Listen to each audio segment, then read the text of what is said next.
श्रीमद् भागवत कथा के इस सत्र में पधारे सभी भक्तों का हार्दिक स्वागत करते हैं। आज हमारा परम सौभाग्य है कि हमें भगवान की कथा और भगवान के नाम का श्रवण करने का मौका मिला है। ब्रह्मांड भ्रमिते कौन भाग्यवान जीव, गुरु कृष्ण प्रसादे पाए भक्ति लता बीज। इस पूरे ब्रह्मांड में वो बहुत भाग्यशाली जीवात्मा है जिसके कान में भगवान का कीर्तन पड़ता है, जिसके कान में भगवान की कथा और जिसके द्वार पर भगवान के भक्त आते हैं। हमारे संत महात्मा तो कहते हैं कि संसार में तो बहुत सारे लोग गुरु बनकर बैठ गए हैं, लेकिन जो लोग अपने आश्रितों को हरि का नाम नहीं देते वो गुरु कहलाने के लायक नहीं है। शास्त्र ये बताता है और आचार्य गण भी कहते हैं, हमारे संत कहते हैं, एक कवि कहते हैं, जेना मुख राम नु नाम नथी, एवा दुर्जन नु अहि काम नथी। जेने हरि कीर्तन मारस नथी, जेने हरि कीर्तन मारस नथी, एवा दुर्जन नो अहि काम नथी। संसार के व्यक्ति, इस संसार में लाखों करोड़ों लोग भटक रहे हैं, लेकिन वो संसार के हर प्रकार के नाम लेते हैं, लेकिन भगवान का नाम नहीं लेते हैं। और उसमें भी अलग अलग नाम लेंगे। आप बोलोगे सीताराम तो बोलेगा जय श्री कृष्ण।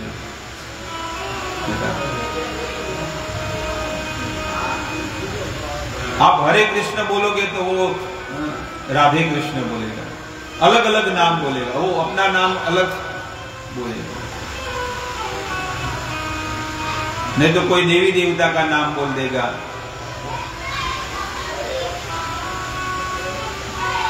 ऐसा सब लोग संसार में अलग अलग मत लेते हैं, लेकिन भगवान का नाम कोई नहीं लेता। इसलिए शास्त्र में बताते हैं कि संसारी व्यक्ति सब लोग हैं, सब लोग अपने घर परिवार में मदमस्त है, लेकिन वो भगवान का नाम नहीं ले सकते, नहीं ले सकते। समय सबके पास है, आपके पास भी समय है और मेरे पास भी समय है, लेकिन मैं मेरे समय का सदुपयोग करता हूं और भगवान का नाम लेकर इस पूरे दिन में अपने जीवन को सफल बना देता हूं। लेकिन कुछ व्यक्ति ऐसे हैं जिसको भगवान ने 24 घंटा दिया है, लेकिन वो 24 घंटा अपने परिवार का पालन पोषण करने में बिता देता है, लेकिन भगवान का नाम उसकी जिह्वा पर नहीं आता। इसलिए कहते हैं, जेना मुखमा राम नो नाम नथी, एवा दुर्जन नु अहि काम नथी। वो तो दुर्जन है। अरे भाई, उसे दुर्जन क्यों कहते हो? अरे वो अपने परिवार का तो पालन पोषण करता है, पूरा दिन कड़ी मेहनत करके, कितना मेहनत करता है, 50-50 किलो का वजन उठाता है और पूरा पसीना से लथपथ हो जाता है, और इतना मेहनत करके उसको बोलेगा कि भाई किसके लिए कर रहे हो मेहनत? मेरे परिवार के लिए मेहनत कर रहा हूं, पत्नी है, लड़का है। वो घर पे जाकर उसको दुख ही देंगे, लेकिन फिर भी कई सालों से मेहनत कर रहा है। घर पे जाएगा, उसे पता है कि इस घर पे मुझे दुख मिलेगा, लेकिन उसी घर पर बेल मारेगा, टिंग टोंग मैं आ गया दुख सहन करने के लिए, है कि नहीं?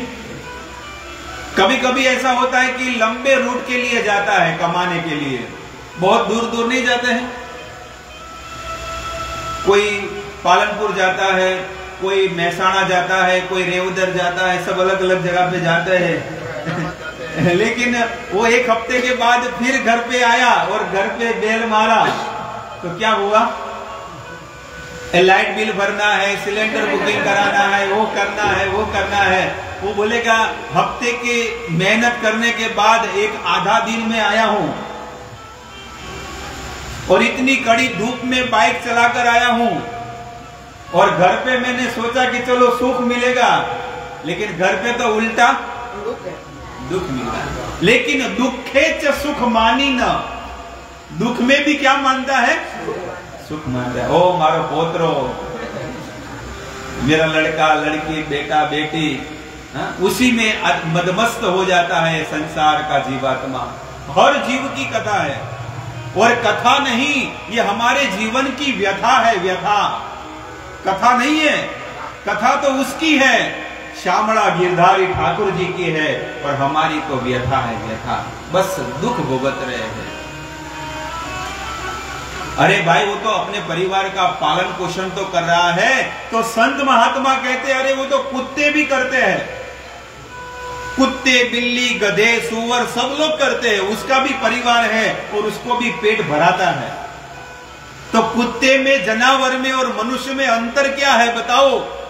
इसलिए शास्त्र कहता है अगर वो भजन करेगा, हरि भक्ति करेगा, तो भवसागर से पार हो जाएगा।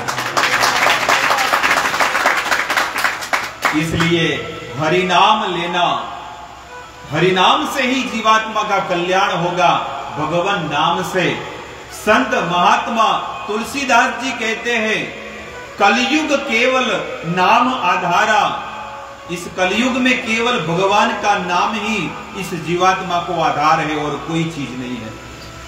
लेकिन नाम कितने लोग लेते हैं बताओ? कोई नहीं ले पाता है। स्वयं भगवान भगवत गीता में कहते हैं मनुष्याणाम सहस्त्रेषु, हे अर्जुन इस संसार में लाखों और करोड़ों मनुष्य है, लेकिन लाखों करोड़ों मनुष्यों में से कोई एक विरला ही मेरा भजन करता है। इस पूरे गांव में 1000 कर्मी होंगे, तब एक व्यक्ति के मुख में भगवान का नाम आएगा। इतना अनमोल भगवान का भगत है बताओ। नहीं तो सब लोग नहीं करेंगे भगवान की भक्ति, सब लोग करेंगे। बहुत मेहनत करते हैं, हम नहीं मेहनत करते हैं कि हमारे गांव में सब लोग भजन करे, भक्ति करे, और हम लोगों के लिए इतनी मेहनत करके इतना बड़ा उत्सव करते हैं, लेकिन फिर भी हमारे उस उत्सव में भोजन प्रसाद लेने को भी नहीं आते हैं बताओ। लोगों को बोलते हैं घर घर जाकर कि आओ, और सब लोग आओ और उत्सव का लाभ लो, कितना सुंदर कार्यक्रम रखा है, भोजन का आयोजन रखा है, तो आप आओ। लेकिन इतना दुर्भाग्य है कि भगवान का प्रसाद भी नहीं ले पाते हैं। लेकिन वो प्रसाद गैया को और कुत्तों बिल्ली को भी सौभाग्य प्राप्त होता है। समझ में आया आपको?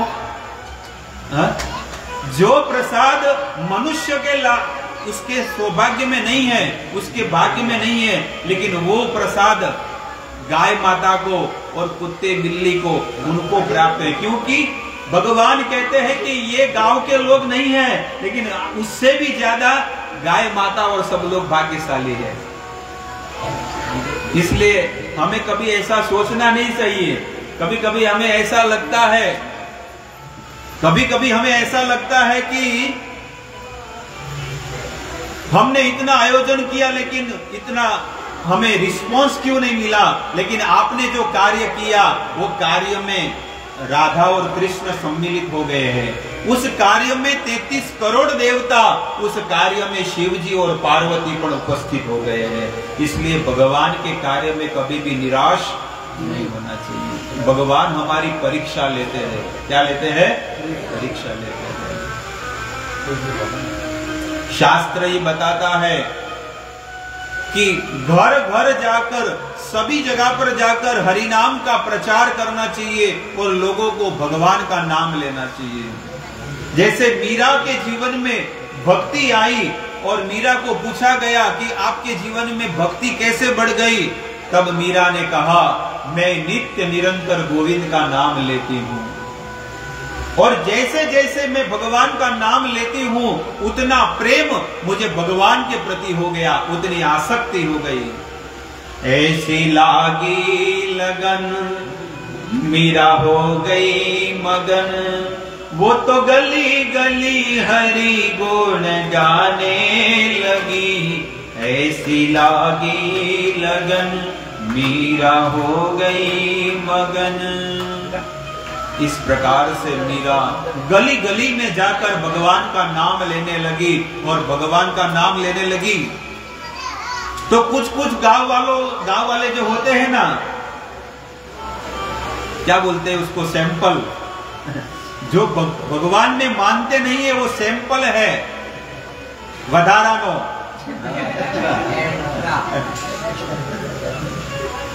उसको क्या बोलते हैं, डॉट डायो। जो भजन करता है उसको भी नहीं करने देता है। तो मीराबाई को भी ऐसा व्यक्ति ने कहा, अरे तेरा भगवान श्यामला गिरधारी मुझे खाना देने आएगा, मैं भक्ति करूंगा, नाम लूंगा, अब मेहनत करता हूं तब मुझे मिलता है 100 रुपया, 200, 500 रुपया, वो देने नहीं आएगा। पूरा दिन मेहनत करता हूं गधे की तरह। अरे आप भगवान का भजन करोगे तो भगवान आपको घर पे देने आएंगे।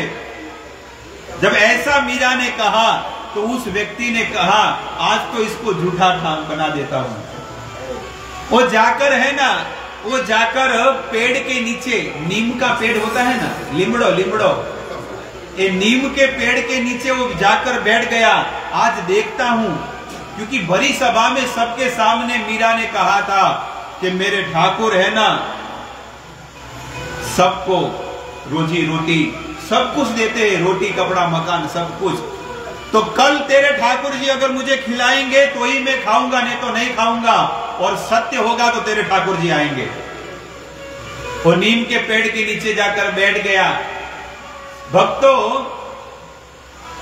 उस गांव में जो जहां गांव के बाहर वो नीम के पेड़ के नीचे बैठा था, वहां पर से एक क्या बोलते, बारात निकली और नई नई बहू आई और ससुराल में आई और सब लोग धूमधाम से सब लोग नाचने लगे, बहुत उत्साह से नाचने लगे। लेकिन जैसे ही बहू रात को, जैसे क्या बोलते हैं, पति और पत्नी जब दोनों मिलते हैं ना, शाम का समय हुआ और पत्नी जोरदार ढूंढने लगी, दाखला बगाड़े ना। तो गांव में सब लोगों ने कहा, नई बहू को लगता है कुछ डाकण वड़गी से, भूत पलेत लगी से, ठीक है, भोपा ने बुलाओ। भोपो आया,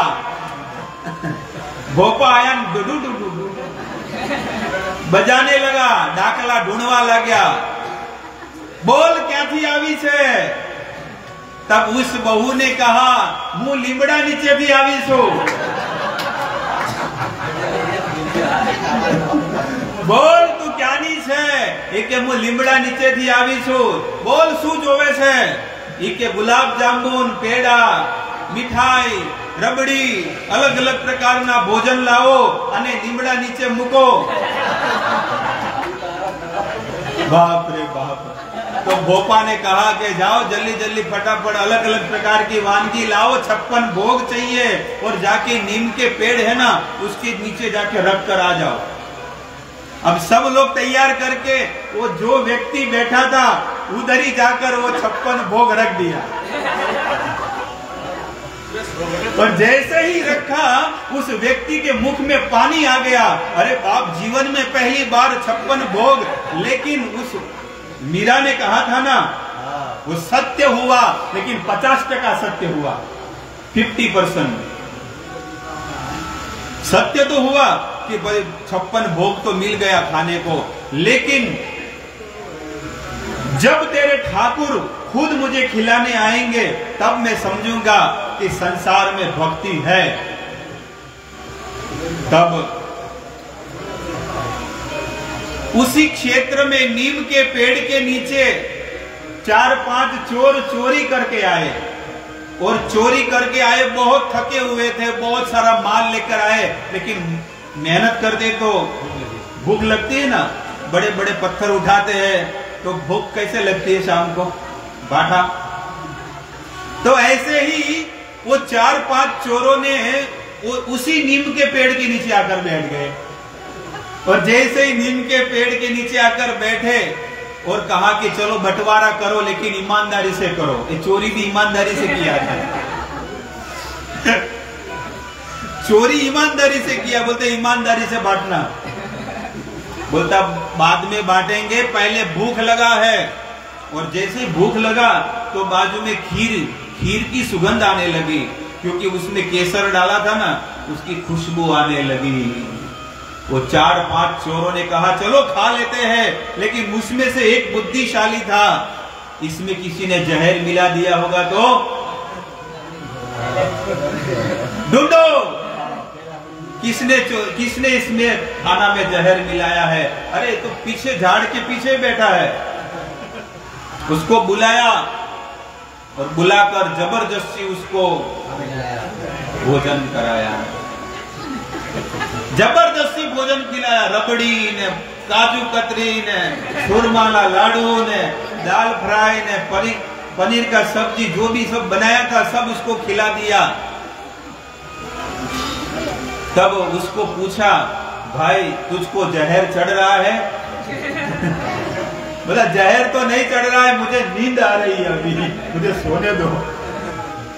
लेकिन आज उस मीरा ने कहा था, वो आज बात सत्य हो गई, मुझे ईश्वर में पूर्ण विश्वास हो गया। बोला कैसे? तब उस व्यक्ति ने पूरी कथा कही कि मैंने मीरा से ऐसा टक्कर मार के, बोलते हैं ना कि मैंने उसके विरुद्ध में सब भरी सभा में कहा था कि तेरे प्रभु आकर मुझे खिलाए तब मैं समझूंगा। तो आज आप भगवान के रूप में 4 व्यक्ति आकर मुझे खिलाए और मुझे भोजन मिला, इसलिए मैं सत्य मानता हूं कि संसार में भगवान भी है और भक्ति भी है। इतना ही नहीं, वो 4-5 जो चोर थे उन्होंने भी संकल्प कर दिया कि अगर तेरे जीवन में भक्ति आ गई और तुझे भी भगवान और हरिनाम में विश्वास आ गया, तो आज से हम भी संकल्प करते हैं कि हम भी आज से कभी जीवन में चोरी नहीं करेंगे। वो लोगों ने भी कहा हम भी चोरी नहीं करेंगे। बताओ, इसलिए मीरा ने कहा लूट लो जिसका दिल चाहे, मैं शोर मचाओ गली गली, राम नाम के हीरे मोती मैं बिखराओ गली गली। जिस जिसने ये मोती लूटे वे सब माला माल हुए, जिस जिसने ये मोती लूटे वे सब माला माल हुए। दौलत के दीवानों सुन लो, दौलत के दीवाने सुन लो, एक दिन ऐसा आएगा धन दौलत और माल खजाना यही धरा रह जाएगा। धन दौलत और माल खजाना यही धरा रह जाएगा। मीरा ने कहा कि जितने भी आपकी दौलत है, जितने भी सब कुछ है, सबको छोड़कर आपको चला जाना पड़ेगा। आज नहीं तो कल निश्चित बुलावा आएगा, और जितना भी हमने इस शरीर को सुखी किया वो सब कुछ छोड़कर, रिश्तेदार, परिवार, कुटुंब, समाज, गाड़ी, बंगले, धन दौलत सब कुछ छोड़कर 1 सेकंड में घर को खाली करना पड़ेगा, इस काया को। इसलिए शास्त्र में ये बताया गया है कि जितना समय आपको मिले,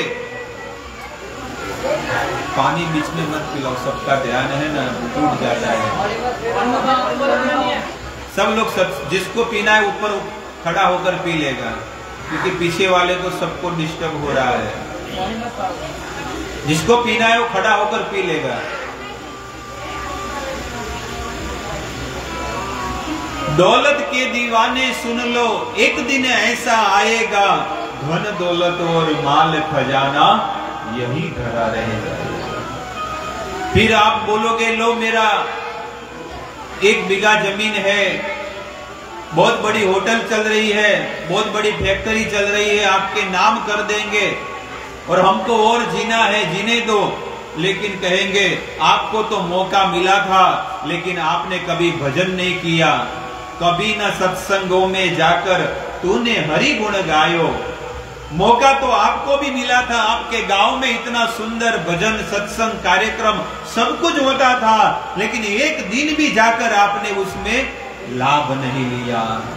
आपको मनुष्य अवतार मिला, लेकिन मनुष्य अवतार में आपने कुकर सुकर की तरह आपने जीवन बिता दिया। बताओ, पशु की तरह जीवन बिताया, बताओ आपको क्या मिला? अब आपको केवल एक चीज मिलेगी, वो है नरक। आप नरक में जाकर सड़ोगे, दुख भोगोगे। बड़ी बड़ी खाई है, बड़ी बड़ी तेल से भरी हुई कढ़ाई है और उसमें डाल देते हैं। इस प्रकार से हजारों प्रकार के नरक है और हजारों प्रकार के नरक में ये संसार का जीवात्मा दुख भोगता है, सड़ता रहता है।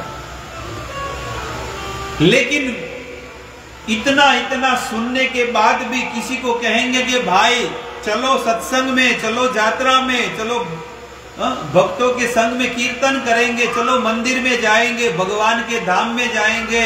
अरे आप करो, हमारे पास तो समय नहीं है, हमारे पास है तो टेम नहीं है। अरे मरवानो ही टेम नहीं है, मारे तो मरवानो ही टेम नहीं है।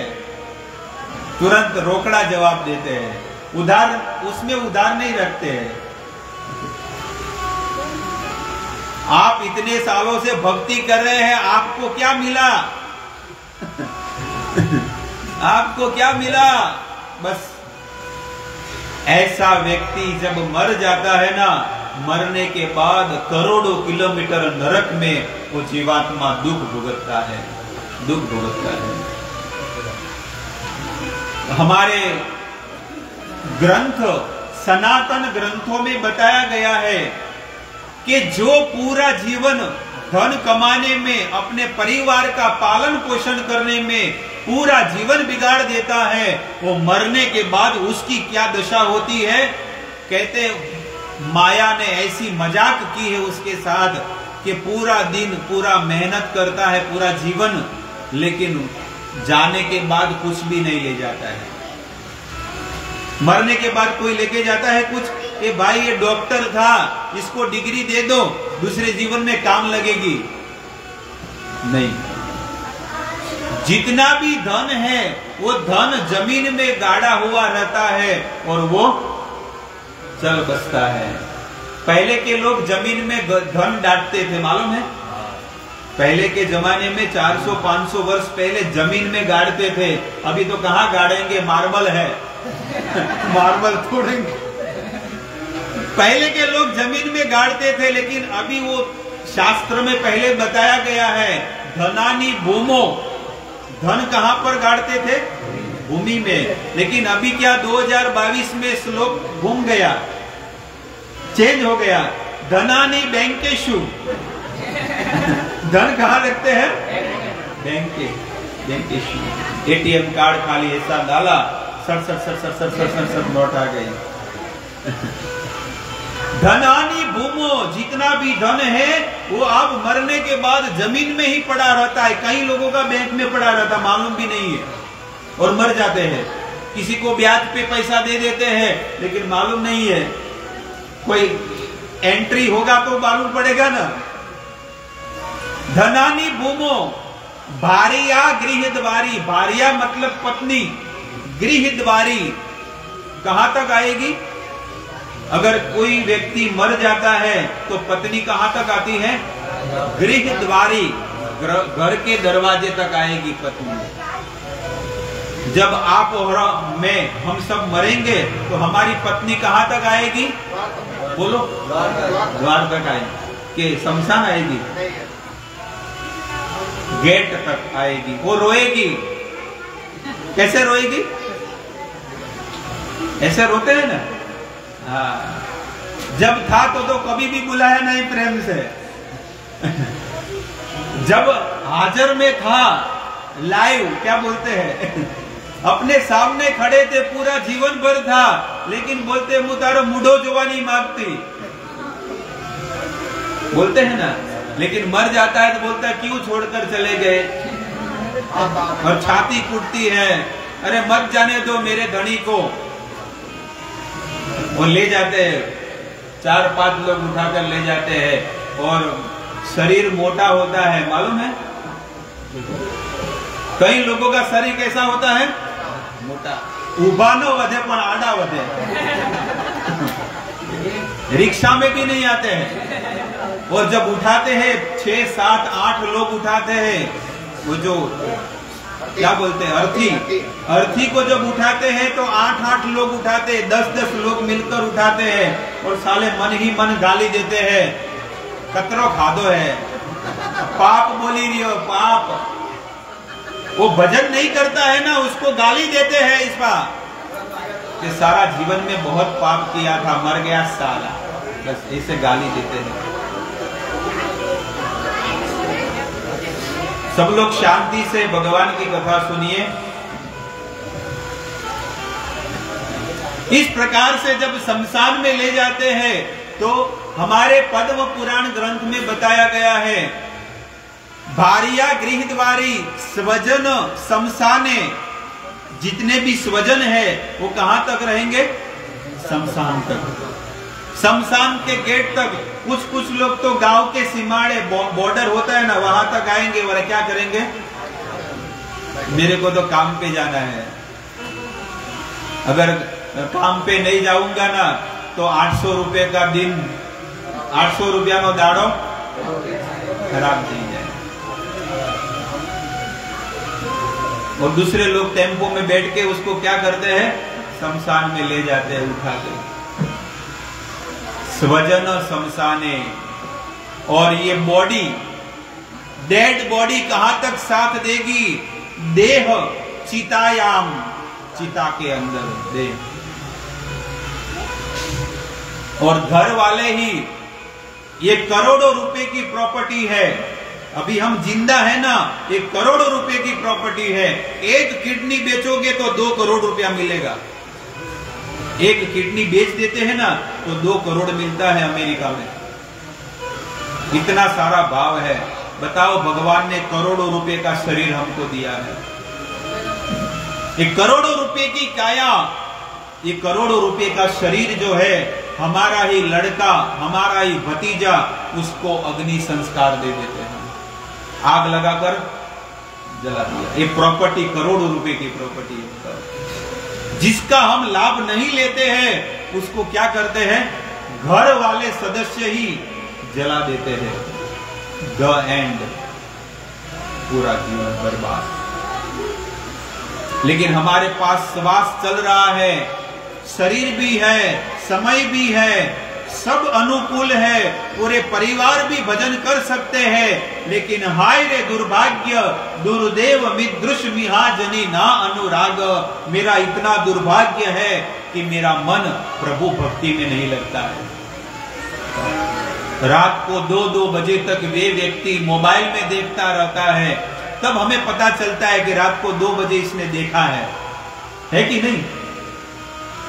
आप लोगों ने देखा होगा ना कि नहीं, कि व्यक्ति ने कितना बजे ये चीज देखी है, तुरंत पता चलेगा 2:28 को इसने ये चीज खोलकर देखी है।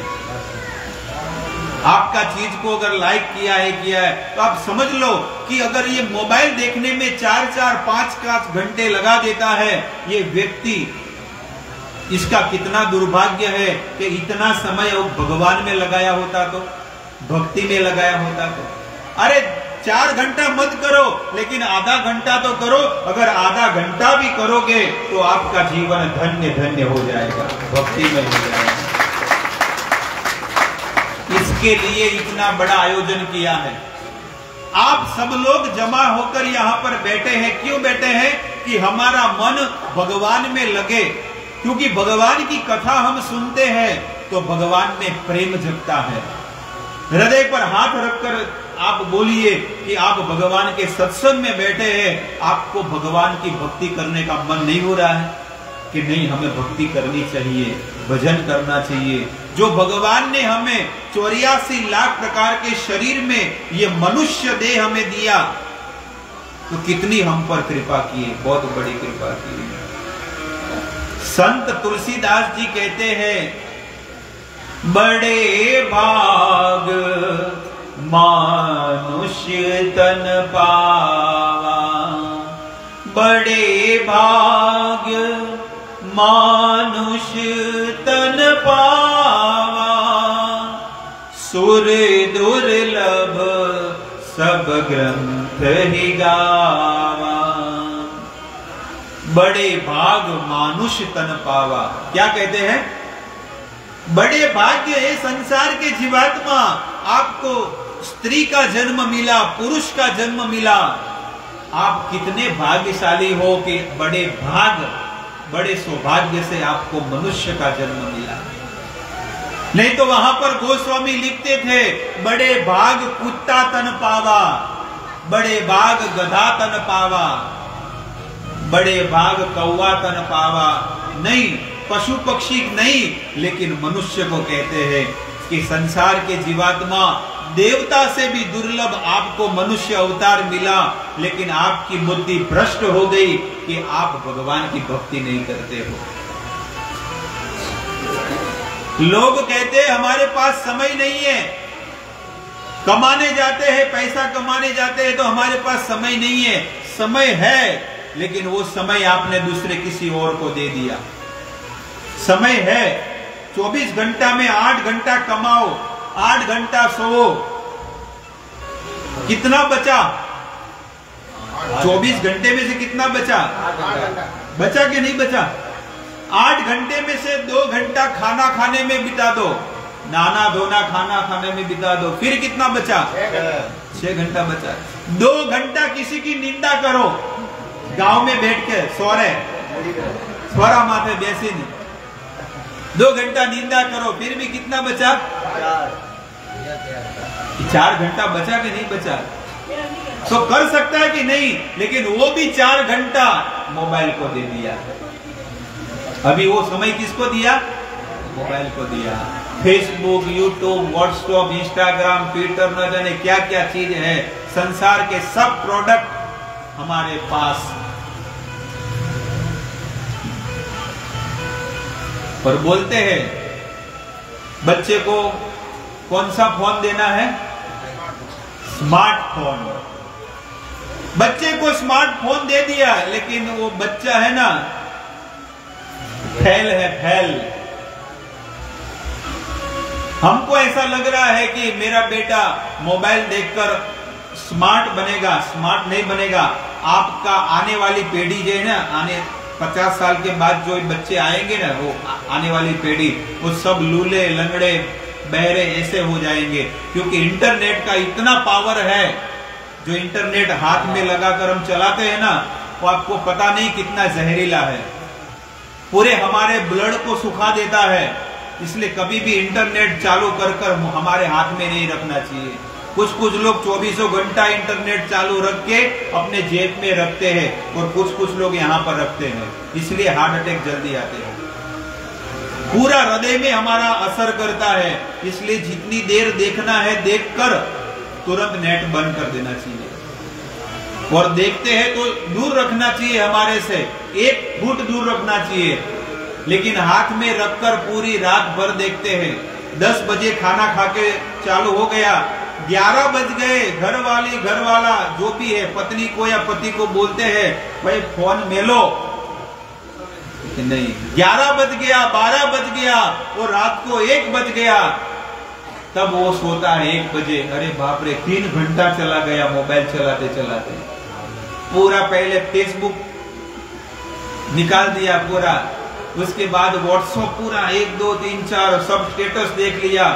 बताओ 3 घंटा इंटरनेट आपके बॉडी को स्पर्श होकर गुजर गया। बॉडी का सत्यानाश हो गया कि नहीं हुआ? आने वाली पीढ़ियों का क्या होगा बताओ?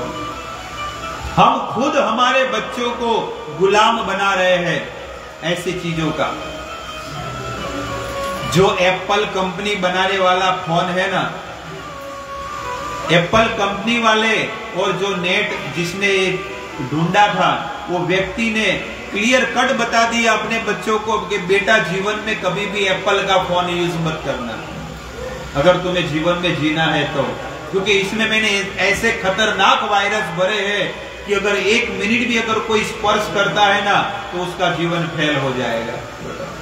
और वो हम स्मार्टफोन 24 घंटा अपने पास रखते हैं।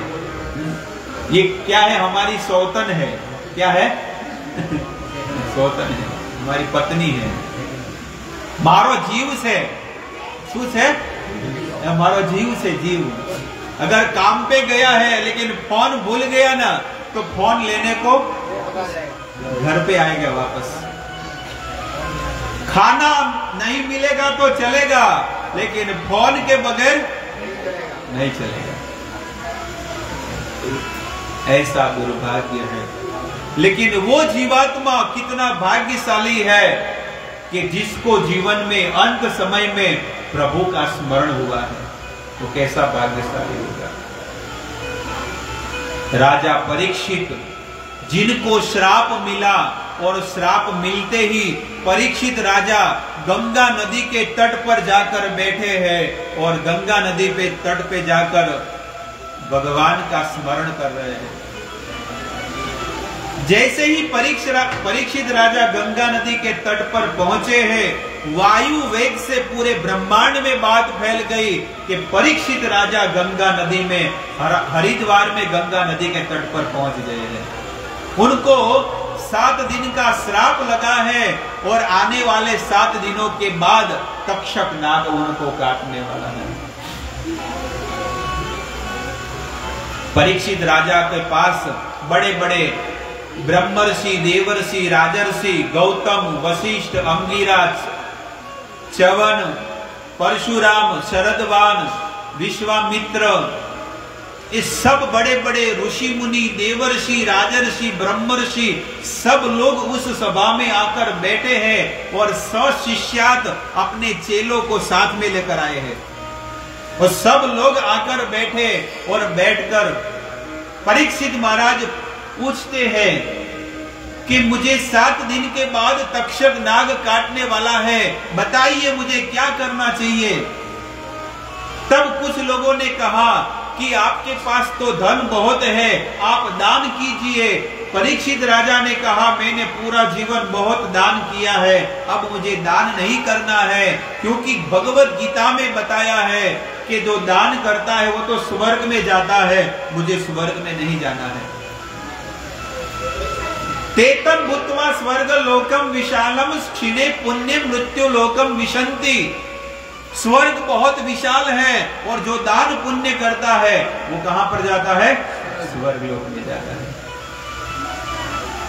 इसलिए मुझे स्वर्ग में नहीं जाना है, मुझे तो भगवान के धाम में जाना है, प्रभु के धाम में जाना है।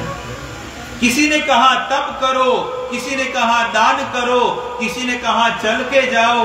तब बड़े बड़े पर्वतों पे जाते हैं ना, चल के जाते हैं। तब परीक्षित राजा ने कहा आप लोगों में से एक भी बात मुझे अच्छी नहीं लगी, और कोई बात है तो बताइए।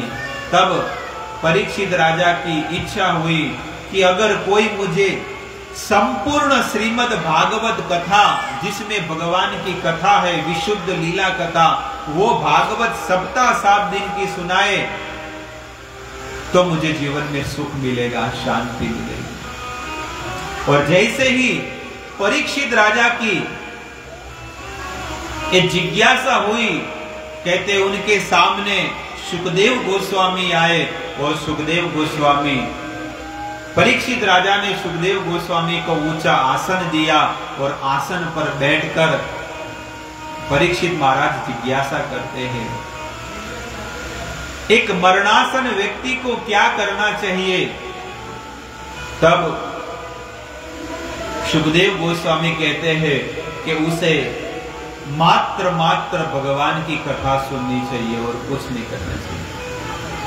जिसके जीवन में अगर 7 दिन बचे हैं तो उसे भगवान की कथा सुननी चाहिए। तो हे परीक्षित, अगर आप तैयार हो तो मैं आपको कथा सुनाने के लिए तैयार हूं।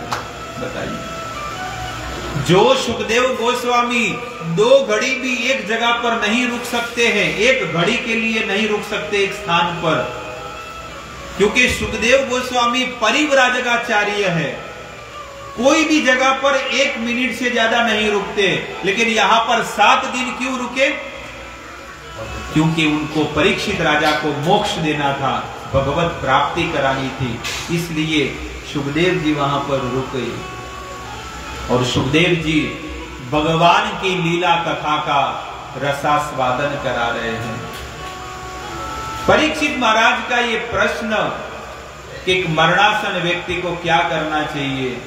तस्मात् भारत सर्वात्मा भगवान ईश्वरो हरि श्रोतव्य कीर्तितव्यश्च स्मर्तव्यम इच्छता भयम। सुखदेव गोस्वामी राजा परीक्षित को कहते हैं कि हे परीक्षित, आपका ये प्रश्न है कि मरणासन व्यक्ति को क्या करना चाहिए? जिसको जीवन में मृत्यु आने वाली है उसको क्या करना चाहिए? तब सुखदेव जी कहते हैं कि परीक्षित सुनो, भगवान ईश्वरो हरि, उसे किसका भजन करना चाहिए? भगवान ईश्वर हरि, भगवान श्री कृष्ण का उसे भजन करना चाहिए, भक्ति करनी चाहिए। इस प्रकार से सुखदेव गोस्वामी हरि कथा का पूरा रसास्वादन करा रहे हैं और एक के बाद भगवान और भगवान के भक्तों के बीच जो लीला कथा हुई है वे सब लीला कथा राजा परीक्षित को सुनाई। और परीक्षित राजा 4 दिन 4 रात बीत गए हैं, लेकिन फिर भी सब कुछ कथा सुन रहे हैं, सब कुछ कथा सुन रहे हैं। 4 दिन 4 रात बीत गए, तब परीक्षित महाराज ने कथा को रोक दिया और परीक्षित महाराज ने कहा कि आपने सब कुछ बता दिया, लेकिन अब मेरे जीवन में 3 दिन बचे हैं, मुझे केवल भगवान का जो हृदय है, 10म स्कंद, वो मुझे आप सुनाइए। कथितो वंश विस्तारो भवता सोम सूर्ययो राज्यां च उभय वंशानां चरितम परमाद्भुतम। हे प्रभु, आपने सभी भक्तों का, भगवान के सभी भक्तों के लीलाओं का वर्णन कर दिया, भगवान के 24 अवतार का भी वर्णन कर दिया, लेकिन आपने चंद्र वंश में प्रकट हुए वो भगवान श्री कृष्ण के मथुरा में जो जन्म लिया और भगवान ने जो जो लीलाएं की वो सब मुझे आप सुनाइए। तब सुखदेव गोस्वामी राजा परीक्षित को 10म स्कंद की कथा तो सुना रहे हैं, लेकिन परीक्षित महाराज को कहते हैं कि हे राजा परीक्षित, 4 दिन 4 रात बीत गए हैं, एक जगह पर आप बैठकर कथा सुन रहे हैं, आपने भोजन भी नहीं किया, पानी भी नहीं पिया, आराम भी नहीं किया, तो आप थक गए होंगे, थोड़ा आराम कर लो। परीक्षित महाराज ने कहा, मैं अब एक घड़ी भी, मुझे कोई प्यास नहीं लगी है, कोई भूख नहीं लगी है और मैं कुछ थका भी नहीं हूं, मुझे आप नित्य निरंतर आप हरि कथा सुनाइए। पिबंतम त्वम मुखाम्बुजम अच्युत हरि कथामृतम, मैं आपके मुख से जर जर जर जर भगवान की कथा सुन रहा हूं और मेरा मन भगवान की कथा में लग रहा है, अब मुझे कुछ नहीं सुनना है, कुछ नहीं सुनना है, बस आप मुझे ब्रज वृंदावन धाम की कथा सुनाइए और मुझे कुछ नहीं सुनना है।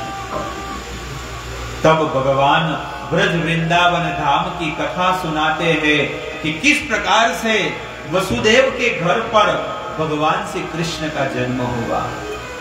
सब कथा सुनाकर भगवान वृंदावन की कथा सुनाते हैं कि भगवान ने ब्रज में जो जो लीलाएं की वे सब लीला कथा सुना रहे हैं। इसलिए भगवान का जो भक्त है भगवान से यही याचना करता है कि हे प्रभु, ऐसा मैंने कौन सा गुनाह कर दिया कि आपने मुझे ब्रज छुड़वा दिया। मेरा कितना सौभाग्य होगा कि मैं ब्रज में एक दिन, केवल 1 मिनट के लिए भी मैं ब्रजवास करूं तो मेरा ये जीवन धन्य धन्य हो जाएगा। मैं कितना भाग्यशाली हूं। इस प्रकार से परीक्षित महाराज कथा सुन रहे हैं और सुखदेव जी कथा सुना रहे हैं। वृंदावन में भगवान ने जो जो लीलाएं की वे सब लीला सुना रहे हैं। भगवान 4.5 वर्ष के थे तब तक भगवान केवल ब्रज वृंदावन धाम में ही छोटे छोटे बछड़े चराते थे। लेकिन भगवान जब 5 साल के हुए तब नंद बाबा और यशोदा को कहते हैं कि हे माँ, हे पिताजी, अब मैं बड़ा हो गया हूँ, अब मैं बछड़े नहीं चराऊंगा, अब तो मैं गैया चलाऊंगा। और गैया चराने जाते हैं तो माँ यशोदा कहती है, बेटा कान्हा, मेरे लल्ला, अरे तू तो अभी वृंदावन में केवल विचरण करता था, लेकिन अभी तुझे दूर दूर जाना पड़ेगा। इसलिए मैं तुझे कहती हूं कि तू पैरों में चप्पल पहन ले। नहीं मैया, मैं चप्पल नहीं पहनूंगा।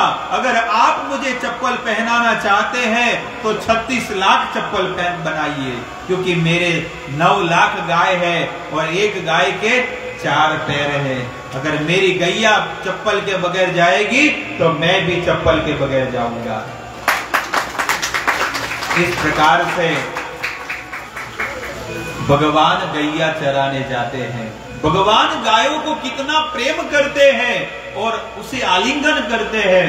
इतने सुंदर भगवान प्रेम करते हैं, ग्वाल बालों से, गोपियों से, गैया से, सबसे प्रेम करते हैं। और जब गैया, उनको जब प्यास लगती है तो 2 चीज की प्यास से उसके बुझाते हैं। गैयों को जो थन होता है ना, तो थन से वो दूध पी लेते हैं, और जब पानी की प्यास लगती है तो यमुना जल का पानी पीते हैं। छोटी छोटी गैया, छोटे छोटे ग्वाल, छोटी छोटी गैया, छोटे छोटे ग्वाल, छोटो सो मेरो मदन गोपाल, छोटो सो मेरो मदन गोपाल। इस प्रकार से भगवान है ना गैयों के साथ खेलते थे। और जब पानी पीना है तो कैसे पीते थे मालूम है? जब गैया पीती है ना, ऐसे यमुना में अपना मुंह डालकर भगवान पानी पीते थे। मधुवन में, वृंदावन में, तालवन में, बेलवन में जहां पर भी प्यास लगी तो बाजू में यमुना नदी है, गैया भी जैसे पीती है ऐसे हमारे कृष्ण कन्हैया भी पानी पीते हैं। इतना सुंदर भगवान सबको सिखाते हैं कि ऐसे गैयों के जैसा प्रेम करना चाहिए सभी। इस प्रकार से भगवान गैयों से प्रेम करते हैं और भगवान उस वृंदावन धाम में अपने भक्तों के साथ, ग्वाल बालों के साथ खेलते हैं, कूदते हैं और साथ में कीर्तन भी करते हैं। हरे कृष्णा कृष्णा कृष्णा कृष्णा हरे हरे, हरे राम राम राम हरे हरे।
इस प्रकार से भगवान वृंदावन में यमुना नदी के तट पर अपने ग्वाल बाल मित्रों के साथ अलग अलग प्रकार के खेल कूद करते थे और सब लोग नाचते थे, गाते थे।